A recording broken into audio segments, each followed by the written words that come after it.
Hey all, Board Game Rants here where you'll find everything solo, tabletop, gaming, and more. Here in Expressive Gamer, I get to play a game.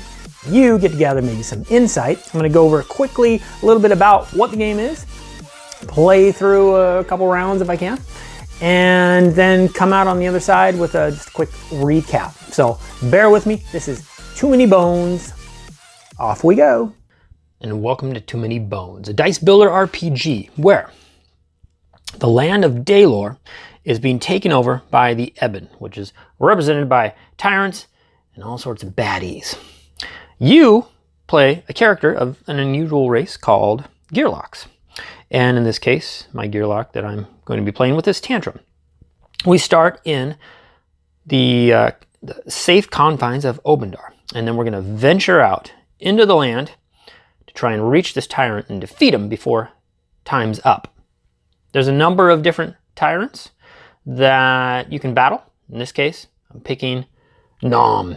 Nom Nom Nom. It's a shorter game because you only have a certain number of days to reach Nom and defeat him, whereas further north in Daylor, the harder, the more difficult tyrants allow you more time to reach them, and each of these little dots almost represents an encounter that you have to go through. Sometimes you can skip a dot, but those are how you're going to march your way up to the northern reaches of Daylor and take out the tyrant, and if you do that, you win. Your character is going to be made up of a bunch of dice. I mean, there's dice for everything in this game. It's a dice building RPG. So you've got dice that are going to keep track of your different health stats, attack, defense stats. You got dice here that you're going to roll for defense. You got dice here you're going to roll for attack. You got dice here you're going to roll for certain tests. You've got dice here that are going to keep track of different effects that are in play. And you've got lock-picking dice. And over here, you got your skill dice. These skill dice, and each Gearlock has its own set of 16 unique skill dice. Numbered, of course, 1 to 16. And as you level up, you're going to be adding dice that are going to make your abilities greater and greater and give you more and more options. And you're going to increase your health stats, your dexterity, your attack, your defense stats, so you can roll more dice. And then when you roll those dice, there's going to be slots up here that you'll keep track of what dice are active, what dice are locked. Here, you'll get to keep track of dice that roll bones, hence the name Too Many Bones. In this, one of the coolest things about this game is the way it deals with the duds, the bones. When you're playing any kind of dice rolling game, you're always susceptible to sometimes the luck of the dice, and this is no different. But it's got such a cool way of mitigating. If you roll bones on any given die roll, you can slot them in your backup plan. The backup plan is very unique to each Gearlock, and as you collect dice here, you're going to be able to potentially use your backup plan to do certain good things. So even your duds count for something in this game. This battle mat is going to be where you do, yes, you guessed it, it's going to be battle. And that is going to determine or be determined by the encounters that you draw. You're going to have to fight baddies. Under here, we got bad guys. Oh, we got bad guys. And those are going to come out on the battle mat, and then your Gearlock's going to go out, charge. You have to fight those guys. And to either win or lose that battle, you're going to get goodies. You're going to get basically, experience points, if you will, and progress points, which allow you to move closer to your tyrant. That is the gist of this beautiful game. I will let you know, this does not come with this base game. This mat is an extra thing that you get. These are the upgraded health chips, much heavier than the original plastic ones that come with the base game. And then this is dice tray that is also an extra. So this does not come with the game. These, it comes with health chips, but not these nice ones. And but these baddie tokens, these bad guys, that's the same weight as these upgraded health chips. And these do come with the base game. And then again, this map this beautiful map to kind of keep track in a visual way of how far you've progressed. Does not come with a base game. So there you have it. Let's get to playing. All right. Okay.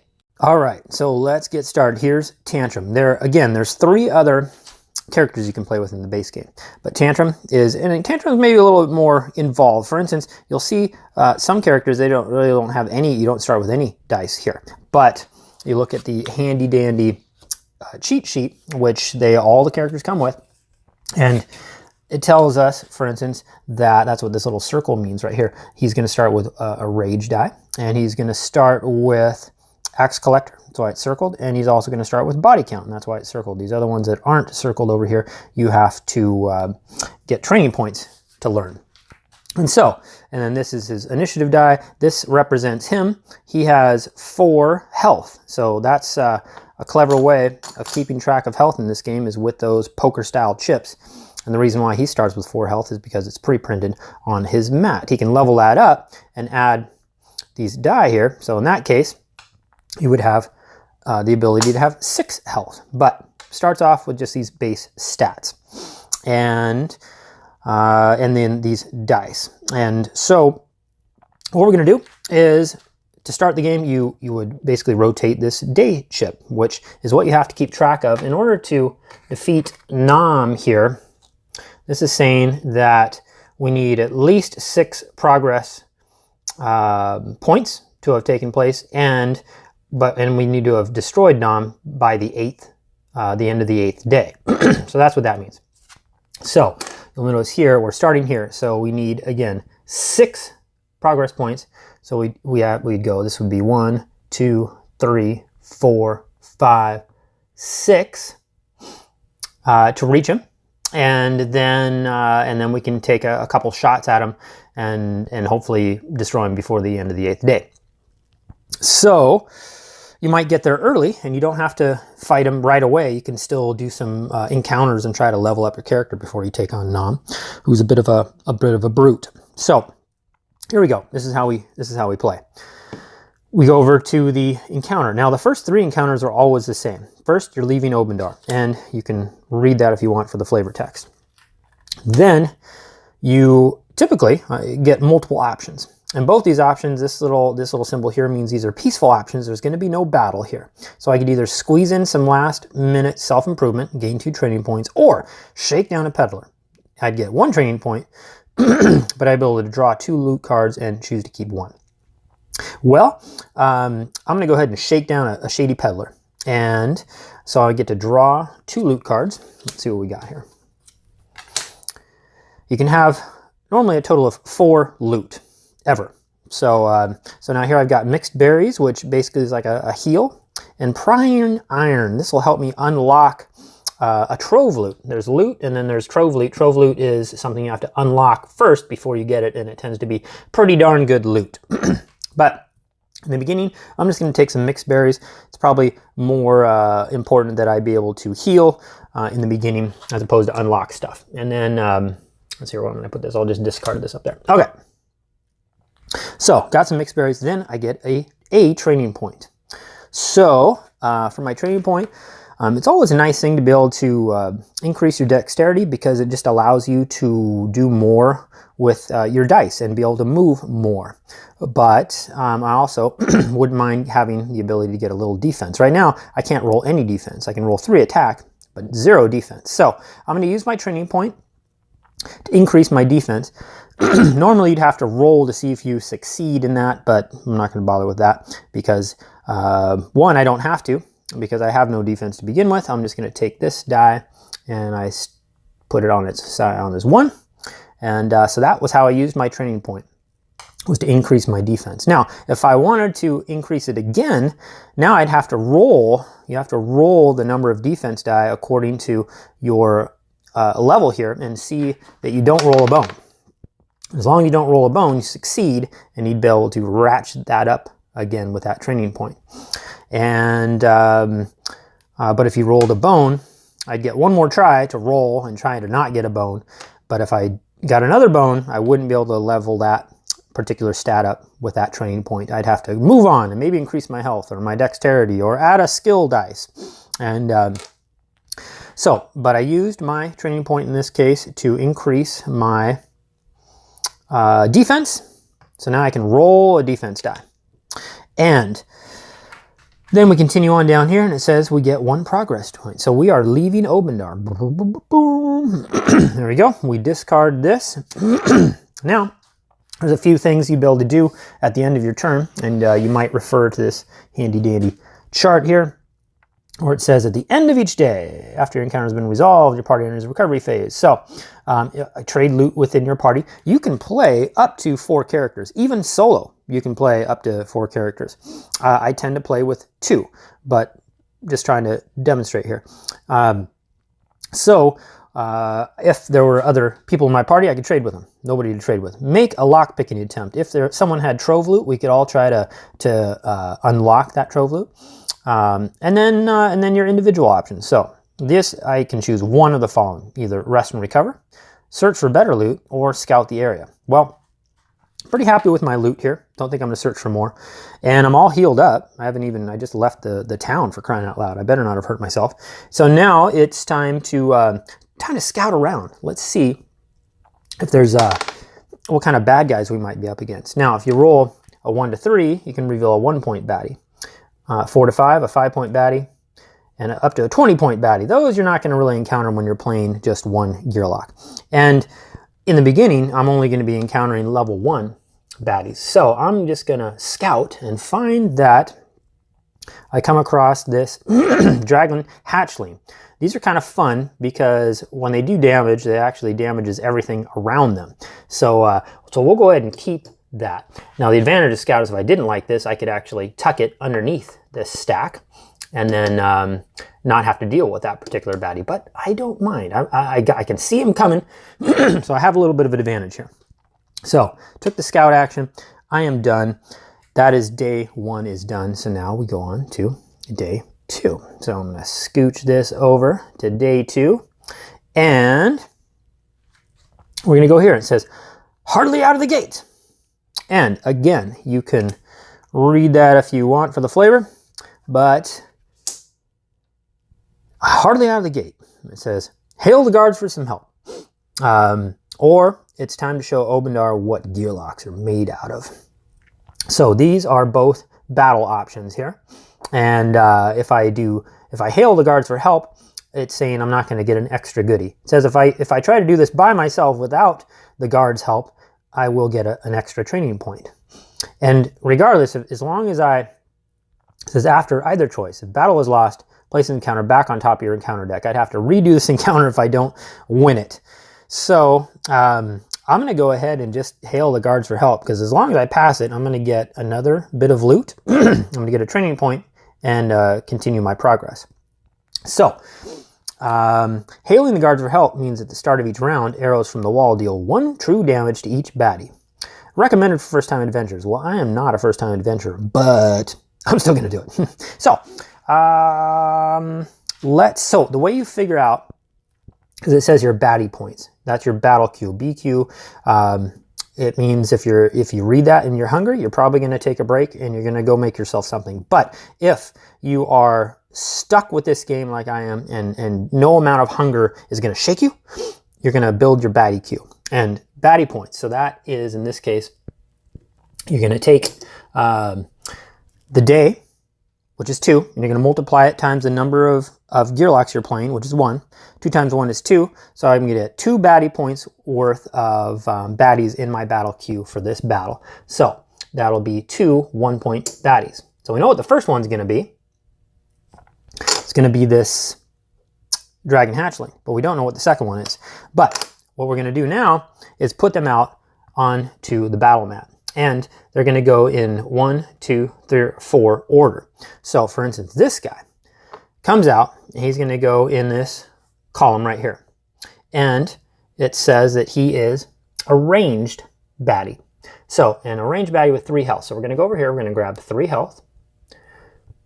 Put that in there. So he's not going to start in the melee spot, he's going to start in the range spot. I'm going to put that there. And his initiative is 6, so he's very fast. He's likely to go first. So wherever the darn 6 is, there it is. We're going to set the initiative die for this blue column, number 1, right there. Then, so we can keep track of who started in column number 1, we're going to put that number 1 there. So there he is. He is all set in the ranged area with 3 health, the dragon hatchling. Now the next baddie comes out. So you basically prepare the battle mat and then you get to decide what you want to do. So this guy is going to start in column 2 and he is melee. So he's going to start here. He's got 3 health. So again, we're going to grab 3 health here, put it right there. And his initiative is 3. So he's not so quick on the draw. I'm going to put that there.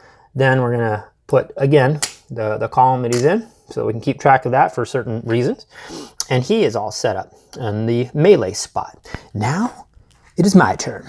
So I get to roll my initiative die. And each character comes with a different number. Some are fast, some are slow. So Tantrum's a little bit on the faster side, I think. So we're going to roll. He gets a 3, not so great, but that's all right. Once he ties with the initiative with a baddie, he can choose to go in front or behind if he wanted, but I think we'll go first there. Because this dragon hatchling is already gonna go off before we do in this round of battle. But now I get to pick where my guy's gonna be. Now he is melee, so he has to start, can't start back here in the ranged area. My character's melee, so it's got to start in this row, and I'm just gonna start straight up, right in front of this orc peon, attempt to show him who's boss. So, there we have it. Now, any start of the round or start of the battle effects would take place, and mine, Tantrum right here, if you go over here, it says, Tantrum relies on managing his rage to be effective, and starts with a rage skill. So, before battle, Tantrum sets rage on an active skill slot. So I basically take this, and I set it up here, and that is going to start ticking up as I get ticked off.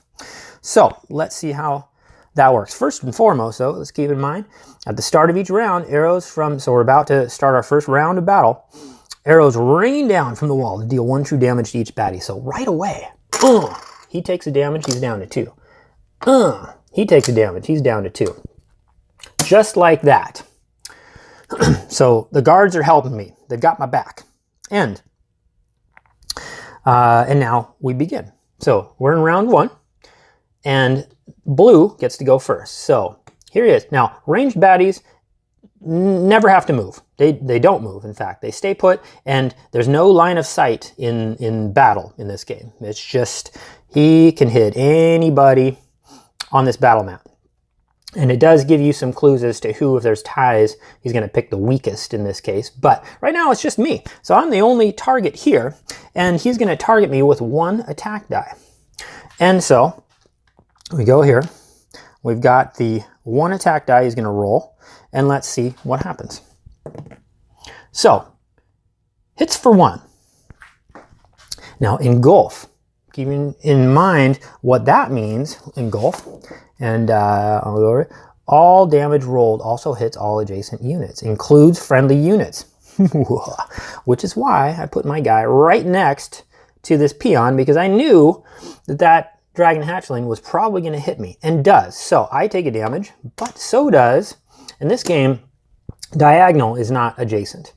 You have to be left or right or top or bottom. So diagonal is not adjacent. So this dragon attacking me would have affected anybody here, here, here, here. Orthogonally, orthogonally. I can never say that right. So I will shy away from saying it. Anyway, so he is taking some damage. So he's down to 3. Now, whenever he takes damage, this ticks up.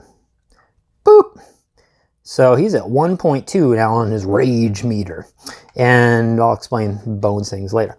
But, so he took damage, but so does this orc peon. He's down to 1 damage already. And now the hatchling has gone and he's done. Now it is my turn. Well, now, so one thing I look at now is my dexterity. This tells me basically how much I can do in a turn. And with 3 dexterity, you can use a dexterity point to move to an adjacent space for each dexterity point. And also then with any dexterity point left, you get to roll that many dice that you have available. So, for instance, right now, I'm right here, and I just want to probably knowing that he's gonna die anyway, because next round the arrows are gonna rain down from the wall and take him out. But if I take him out, I can add it to my body count, and with my body count, I'll be able to heal later on in the game. So I will just go ahead and throw up some defense, and I can do so. I'm not moving. So first you'd have to move, and I didn't move. So I can roll up to 3 dice right now.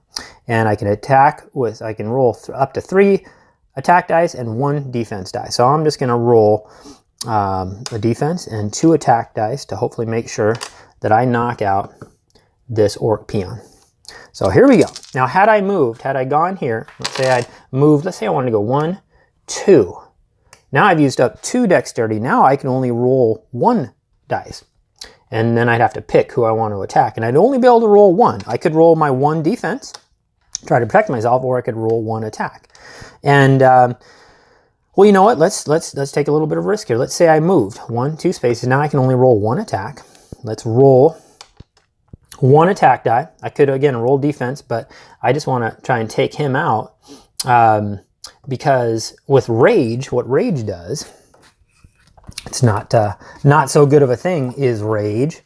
Rage says if this unit is not at full hit points, it gains the number of additional attack dice.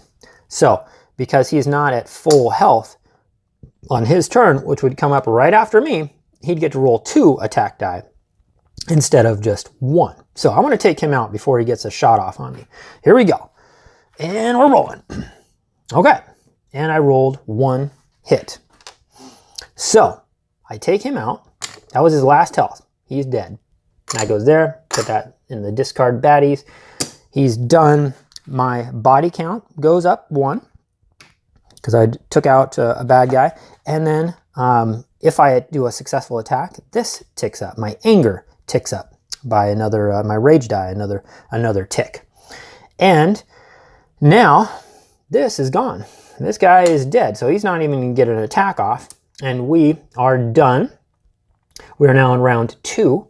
And in round 2, it is time to have the guards at the start of each round. Arrows rain down. So the arrows rain down on this guy. And now that dragon hatchling gets to go and rolls its 1 attack on me. However, as you might guess, what might happen if he hits me, his engulf hits friendlies, including himself. So with all his flaminess, let's see if he hurts me, but kills himself in the process. Oh, yeah, dang it. Well, he hurt me pretty good. Did 2 damage. Phew, 1, 2. I'm 1 away from dying or getting knocked out. You don't really die in this case. And but in that same token, it does damage to anything adjacent. It knocks him out, so he dies. I don't get credit for that either. I wouldn't get to put my body count up. He kind of killed himself, and we're done. So that is the end of the battle. I would take my guy, I'd put him back here, and then I get to look at what my rewards are. Again, I don't get the extra reward because I had the help from the guards, which is a good thing too, because I was down to 1 health. So I get a loot. So I get to draw a loot. Let's see what we got here. Troll brew. We'll just put that right there. Again, you can have 4 total loot. And then I get a training point. So with my training point, I can go over here. It is nice to be able to have roll more die or take more actions. And it's nice to have health. So a lot of times I start with building up my health with this guy. So I'm going to go ahead, because he wanted to take damage, because when he takes damage, it built up his rage, and when he built up his rage, good things happen. But I'll get back to that here in a second. So I did that, and then a progress point. So I'm marching my way up to the river here. You can see the next encounter is going to be crossing the Sibrin. That's the name of this river here. And but this, and actually everything resets. This goes back here, and before I get a chance to use it. But in this case, it would have I could have used it to add to my bones, which would have allowed me to potentially use my backup plan abilities. And but the battle was over before I got to use my rage for anything. And but I did accumulate 1 body count. That carries on as I can use that to heal 1 health later on in the game. But to finish this particular round, you would look, you can look at here, and it says at the end of each day, after your encounter has been resolved, which it has, I can trade loot, I can make a lockpicking attempt, or individual options, I pick one. In this case, I'm going to rest and recover. I'm going to heal hit points to full.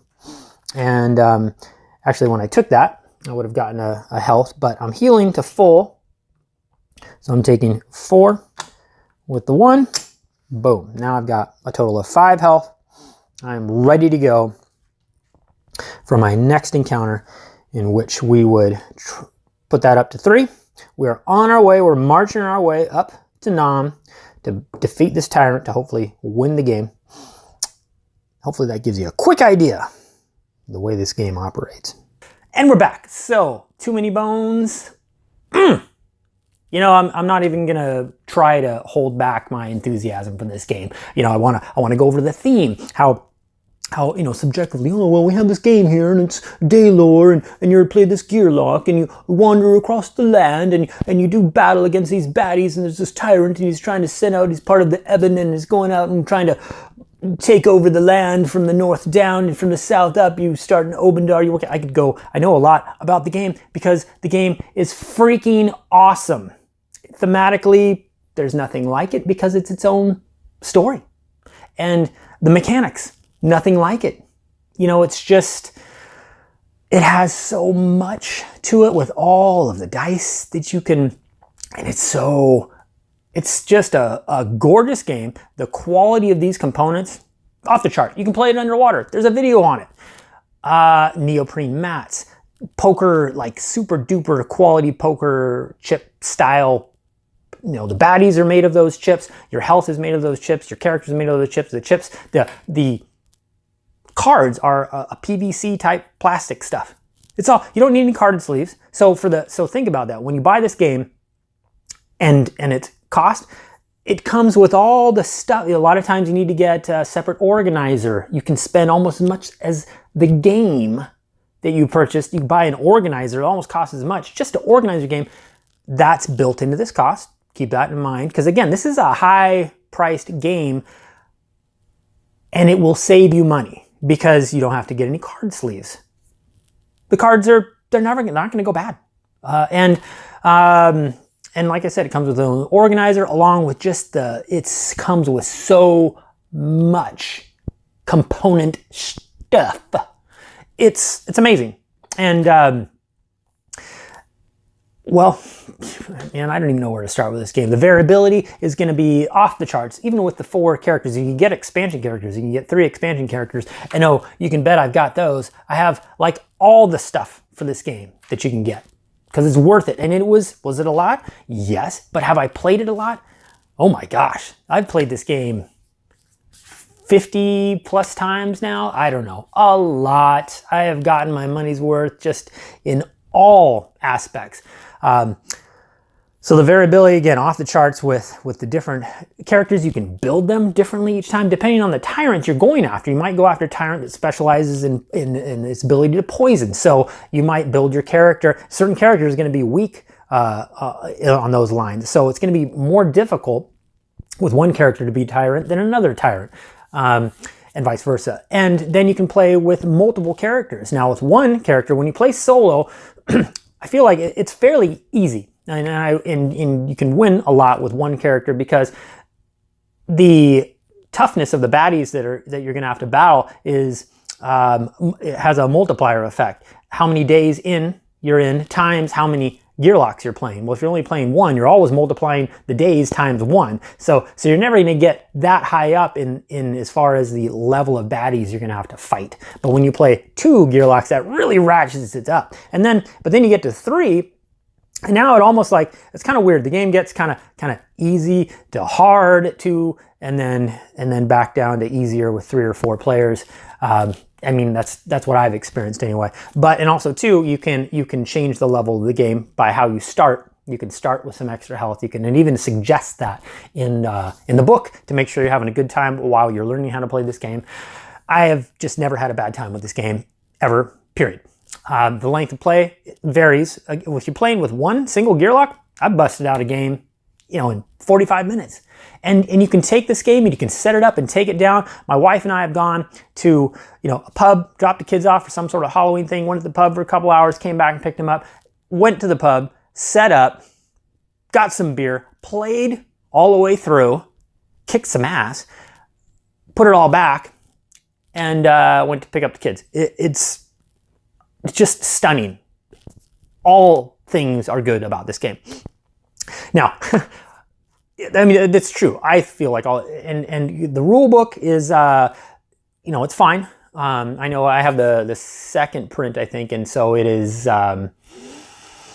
they went a good improvement from the first edition to the second edition, from what I understand. But there's just so much interaction with this game, with all the different baddies and all their different things that they can do that interact with your gear lock and battling and just all the different tactical things going on here. It does require a lot of, when does this interact with that? Does this go before this and this? Very generally though, the timing is, and the designers even say it, whenever things kind of tie, you get to pick. So the advantage is always yours to try and take the like say at the beginning of a round, this poison effect happens and something loses a health. And at the beginning of a round, something else happens and you gain a health. Well, if you have one health left and there's this tie between losing that health or gaining the health and it's affecting you, well, you can gain your health first and then take that poison effect and drop back down to 1. But if you're deciding for the baddie and he's only got 1 health, you can use that poison effect, kill that baddie before it has a chance to heal. See what I'm saying? When you tie, you get to pick, and you need it. Usually need that choice and to try and eke out a small advantage. But there's so much interaction and different things interacting together that you really need a FAQ on this one. There's no question about it. And I'm at this point I don't really look up too much stuff because I just love playing the game, and in games in general, I just want to bust through them and enjoy, win or lose. This game, just everything tactile you could design. The clickety clack of the poker chips as you're tossing off health or adding health or rolling those dice. The color just pops. It's just vivid. So from a solo standpoint, this game is in the top of all time for me.